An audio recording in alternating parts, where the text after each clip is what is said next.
আগামী জাতীয় সংসদ নির্বাচনে পিআর পদ্ধতি ছাড়া নির্বাচন হতে দেওয়া হবে না বললেন ঢাকা জেলা আমির মাওলানা মোহাম্মদ দেলোয়ার হোসাইন। বিস্তারিত থাকছে ভিডিও চিত্রে। বিকেলে 5 দফা দাবি আদায়ের লক্ষ্যে ঢাকা আরিচা মহাসড়কের সাভারের মডেল মসজিদের সামনে বাংলাদেশ জামায়াতে ইসলামী ঢাকা জেলার উদ্যোগে বিক্ষোভ মিছিল ও সমাবেশে তিনি একথা বলেন। মিছিলটি এ সময় ঢাকা আরিচা মহাসড়ক প্রদক্ষিণ হয়ে রেডিও কলোনি বাস স্ট্যান্ডে গিয়ে শেষ হয়।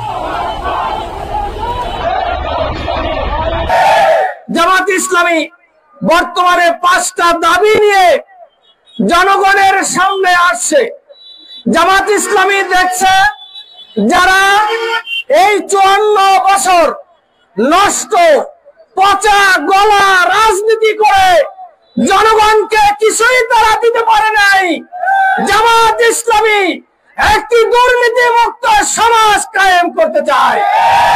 জামায়াতে ইসলামী দুর্নীতি মুক্ত সরকার কায়েম করতে চায়।